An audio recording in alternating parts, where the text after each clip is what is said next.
सन 2017 में कुछ ऐसी घटना एक लड़की के साथ में होता है जिससे उसका पूरा जीवन बदल जाता है जब वो अपने क्लासमेट और बहुत सारे लोगों को नर्क में तड़पते और चिल्लाते हुए देखती है। ये गवाही है अमेरिका के रहने वाली कायला हेमैन की, जो जन्म से ही एक क्रिश्चियन थी। जब ये बहन 9 साल की थी तब से उनके माता पिता उन्हें क्रिश्चियन स्कूल में अध्ययन करने के लिए भेज दिया था, जहाँ पर उसके बहुत सारे दोस्त थे। लेकिन वहाँ पर वो उन सारे दोस्तों में से एक को बहुत ही अच्छे से जानती थी, क्योंकि वे दोनों शुरुआत से ही साथ में अध्ययन कर रहे थे। उसी लड़के का एक कार में एक्सीडेंट हो जाता है, जिसके कारण उसका मृत्यु हो जाता है। जब उस बहन को पता चला कि उसके दोस्त का मृत्यु हो गया है एक कार एक्सीडेंट में, तब वो बहन विश्वास नहीं कर पा रही थी कि अब उसका दोस्त मर गया है, और वो बहन अपने दोस्त की मृत्यु की वजह से बहुत ही ज्यादा दुखी थी। सन 2017 की एक रात जब ये बहन अपने कमरे में आती है और हर रोज की तरह वो परमेश्वर से प्रार्थना करने के बाद उसी रात को सो जाती है, और सोने के बाद जब वो अपनी आंखों को खोलती है तब वो अपने आप को एक अलग ही दुनिया में पाती है।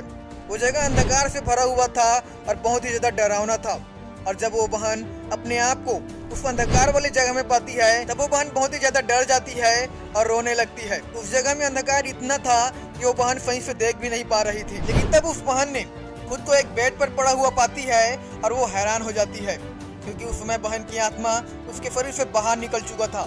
इसके बारे में कुछ समझ पाती उसके पहले ही वो अचानक से अपने आप को पृथ्वी की गहराई में गिरते हुए पाती है। वहाँ पर इतना अंधेरा था जिसकी वजह से वो बहन कुछ भी ठीक से देख नहीं पा रही थी। वो बहन इतना ज्यादा डर गई थी जिसकी वजह से उनका धड़कन और भी तेजी से बढ़ रहा था, और तभी वो बहन एक अंधकार में आग से भरे हुए स्थान में पहुंचाई जाती है, जहाँ से उसे एक सुरंग के माध्यम से आगे की ओर ले जाया जा रहा था। जिस सुरंग से उस बहन को ले जाया जा रहा था वो बहुत ही ज्यादा गर्म था, जिसकी गर्मी की वजह से वो बहन बड़ी तेजी से उसका पसीना आने लग रहा था। उस जगह में न तो कोई रोशनी था और न ही हवा था, जो पूरी तरह से अंधकार और आग से घिरा हुआ था। उस समय वो बहन अकेली नहीं थी, बल्कि उसके साथ एक स्वर्गदूत था जो उसे उस सुरंग से ले जा रहा था। और जैसे जैसे वो बहन आगे बढ़ती जाती थी बहुत सारे लोगों के चिल्लाने की आवाजें वो सुन पा रही थी। उनकी आवाज इतनी तेज थी कि वो जगह पूरी तरह से गूंज रहा था। वो बहन वहाँ पर लोगों के चिल्लाने की आवाजों को सुनकर और भयानक जगहों को देखकर वो बहुत ही ज्यादा डर गई थी। वहाँ पर लोगों के चिल्लाने की आवाज निरंतर आ रहा था जो लोगों की थी, और जैसे जैसे वे करीब जा रही थी उतना ही ज्यादा गर्मी और भी बढ़ता जा रहा था। और जैसे ही वो बहन उस सुरंग के अंत में पहुंची और वहाँ पर उसने जो देखी उसे देखकर वो बहन की आंखें फटी की फटी रह गई, क्योंकि उस बहन ने वहाँ पर एक बहुत ही बड़ा आग का झील को देखा जिसमें करोड़ों लोग दर्द से चिल्ला रहे थे। उनकी आवाज इतना तेज था कि वह जगह गूंज रहा था। वे सारे लोग कोशिश तो करते थे कि वे अपने आप को बचा ले, लेकिन फिर भी वे उस आग के झील से बाहर नहीं निकल पा रहे थे। वो जगह इतना बड़ा था कि उसमें कई अरब लोग समा सकते थे। चारों तरफ बस आग ही आग था, और हर एक चीज जो वहाँ पर मौजूद था वह सब कुछ आग से जल रहा था। और जब वो बहन ने उस जगह में करोड़ों लोगों को नर्क की अनंत आग में जब देखा तब वो कांप गई, और उस बहन के अंदर में बहुत ही ज्यादा डर समा गया। वहाँ पर उस बहन ने अलग अलग उम्र के लोगों को देखा, जहाँ पर कई जवान और बहुत सारे बूढ़े लोग भी थे जो उस अनंत अग्नि में जल रहे थे। नर्क में तड़प रहे सारे लोग इतनी अधिक पीड़ा में थे कि उनके पास 1 मिनट भी नहीं था कि वे वहाँ पर आराम कर सके। वे लगातार आग के झील में वे तड़प रहे थे और चिल्ला रहे थे, जैसे बाइबल हमें नर्क के विषय में बोलती है। और उन्हें आग के कुंड में डालेंगे, वहाँ रोना और दांत पीसना होगा। आगे उस बहन ने बताया कि उस नर्क में इतना भयानक गंध था जिससे उस बहन का दम घुट रहा था। उस बहन ने बताया कि उस जगह में थोड़ा सा भी ऑक्सीजन नहीं था।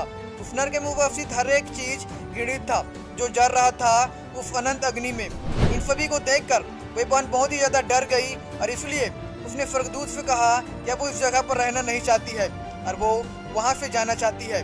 और उसने कहा कि मैं किसी को यहाँ पर देखना नहीं चाहती हूँ, मुझे यहाँ से वापस ले जाओ, क्योंकि इस जगह पर बहुत ही ज्यादा पीड़ा है। और यह कहते हुए जब वो बहन पीछे मुड़ी और जो उसने अब देखा था उसे देखकर वो कांप गई। उसने उस नर्क में उस लड़के को देखा जिसके साथ वो बहन स्कूल जाती थी। उसने अपने क्लासमेट को उस नर्क में तड़पते हुए देखा। वो लड़का उस बहन का बहुत ही अच्छा दोस्त था। उन दोनों के परिवार आपस में बहुत ही अच्छे थे। लेकिन जब इस भाई का एक्सीडेंट हुआ और जब ये भाई मर गया था तब ये बहन बहुत ही ज्यादा उस भाई के लिए रोई थी। लेकिन जब उस लड़के को नर्क में देखी तब वो पूरी तरह से हैरान हो गई और वो कांप गई, क्योंकि यह जो भाई था वो एक क्रिश्चियन था जो चर्च भी जाया करता था और प्रार्थना भी किया करता था। लेकिन जब उस बहन ने उस भाई को नर्क में देखी तब वो पूरी तरह से हैरान हो गई और उस समय उस बहन को कुछ भी समझ में नहीं आ रहा था कि आखिर क्यों ये भाई इस नर्क में तड़प रहा है। उस बहन ने देखा कि अब उसका दोस्त नर्क में तड़प रहा है। वो दर्द से चिल्ला रहा था। वो चाहता था कि वो वहाँ से बाहर निकले, इसलिए वो बार बार दया के लिए विनती कर रहा था। उस भाई को देख वो बहन कांप गई और वो रोने लगी। वो अपने दोस्त को उस नर्क से किसी भी हालत में निकालना चाहती थी। तब उस बहन ने अपने दोस्त से पूछा कि आखिर उस दिन क्या हुआ था जब वो एक्सीडेंट में मर गया। तब उस भाई ने उसको बताया कि जब उसका कार में एक्सीडेंट हुआ था तब वो कुछ समय तक जीवित था और उस वक्त वो बहुत ही ज्यादा दर्द महसूस कर रहा था और उसकी आत्मा उसके शरीर से जब बाहर निकला तब उसे बहुत ही ज्यादा दर्द हुआ था और वहीं से उसे नर्क लाया गया और तब से लेके अब तक वो भाई उस नर्क में तड़प रहा था।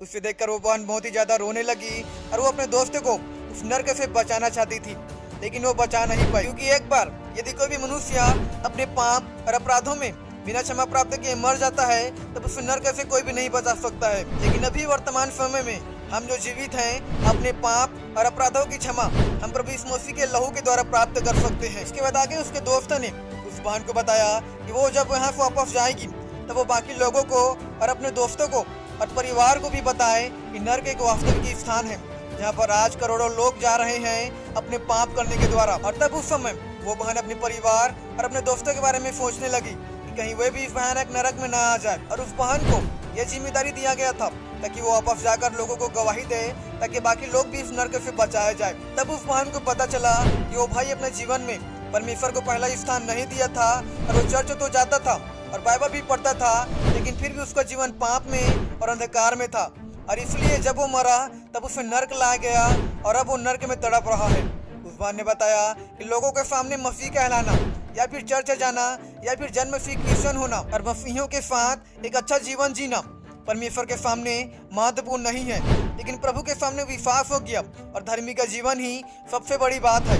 आज कितने सारे लोग हैं जो अपने जीवन को बर्बाद कर रहे हैं और संसार की इच्छाओं में और अपनी आंखों की अभिलाषाओं में फंसे हुए हैं, लेकिन उनको मालूम नहीं है यदि उनका मृत्यु आज हो जाए तो वे कहाँ जाएंगे। आज कितने सारे लोग हैं जो उस नर्क में जा रहे हैं जिन्होंने संसार से प्रेम किया और अपने जीवन को ऐशो आरामों में और गंदे कामों में अपने जीवन को गवा दिया। ये सारे लोग अब नर्क में तड़प रहे हैं और चाह कर भी वे वहाँ से बाहर नहीं निकल सकते हैं। इनके पास ऑफर था कि वे मन फिराकर एक अच्छा जीवन जिए, लेकिन उन्होंने जीवन को व्यर्थ जाना और इसलिए आज वे सारे के सारे लोग नर्क में अनंत काल तक तड़पते रहेंगे। इसके बाद उस बहन को दोबारा उसकी बॉडी में भेज दिया गया और जब उस बहन ने अपनी आंखों को खोला तब उसने प्रभु यीशु मसीह का धन्यवाद दिया और इसके बाद उन्होंने लोगों को नर्क के बारे में वो गवाहियां देने लगी और लोगों को प्रभु यीशु मसीह के प्रेम के बारे में वो बताने लगी। आप अपने जीवन को ऐसी बर्बाद ना करें, क्योंकि प्रभु यीशु मसीह के पास में आपके लिए एक सुंदर योजना है।